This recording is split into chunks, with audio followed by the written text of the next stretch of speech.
It wasn't just the poor who benefited when Christians heeded the lesson of the Good Samaritan and Jesus' other teachings. From the beginning, the followers of Jesus saw the sick and the dying as their neighbour, deserving of love and care. In fact, that's one of the reasons why the early church grew so rapidly. In 165 AD, a terrible plague hit the entire Roman world. It lasted for 15 years. There was another one nearly a century later that ran for almost 20 years. At the height of these plagues, in Rome alone, up to 5,000 people were dying every day.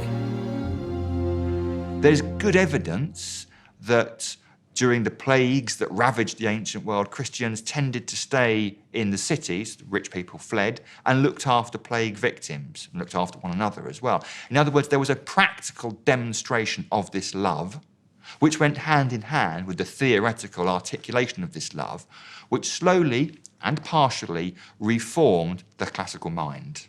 Well, Christians believe that each person is made in the image of God, and thus each person should be cared for, even if they are very ill. And so Christians were known to care for people who had the plague.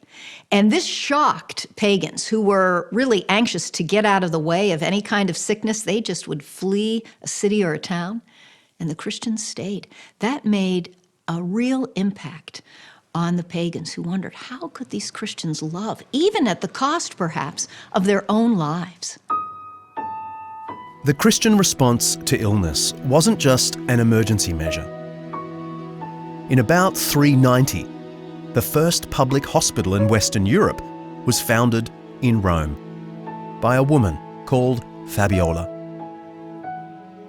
Fabiola was from one of the 7 founding families of Rome and was one of the wealthiest people in the city. At some point, we don't quite know when, she became a Christian. She sold everything she had and used the money to help the poor and needy. When Fabiola opened her hospital, the idea of free public health care was so new, so radical, that no one showed up. They just couldn't believe it was true. So she went out on the streets searching for the desperately ill and sometimes carrying them herself back to the hospital. Jerome, a distinguished church father and Fabiola's mentor, wrote warmly of her after her death. She founded an infirmary and gathered into it sufferers from the streets, giving a nurse's care to poor bodies worn with sickness and hunger. Maimed noses, lost eyes, scorched feet, leprous arms, swollen bellies. How often she carried on her own shoulders poor filthy wretches tortured by epilepsy.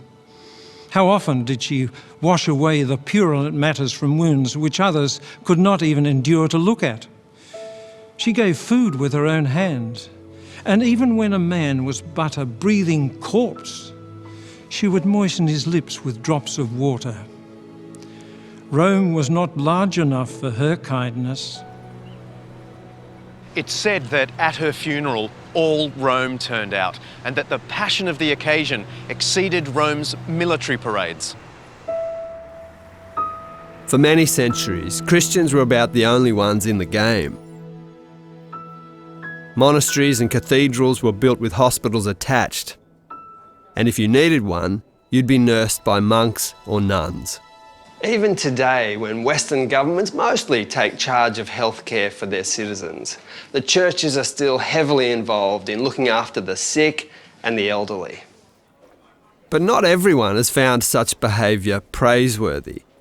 The 19th century philosopher Friedrich Nietzsche condemned Judaism and Christianity for giving special attention to the sick, turning nature's values upside down. This Jesus of Nazareth, the incarnate gospel of love, this Redeemer bringing salvation and victory to the poor, sick, the sinners, was he not really temptation in its most sinister and irresistible form, preventing the sick from making the healthy sick. This ought to be our supreme object in this world. But for this, it is above all essential that the healthy remain separated from the sick, that they should even guard themselves from the look of the sick, that they not even associate with the sick. The higher must not degrade itself by becoming the tool of the lower. Nietzsche was horrified that Christian compassion had so shaped Western culture, when nature intended the strong to thrive and the weak to disappear. Maybe Nietzsche's right. It might not be natural to care for people like this. But when I'm weak and sick, as I'm sure to be at some point in my life, I'm glad to know that there are people who'll care for me. People take it for granted that institutions of public welfare, that free hospitals that care for the poor, is actually a social good, a demand made on us as moral beings, whether it's economically feasible or not, whether it's socially necessary or not. Nonetheless, we take that for granted.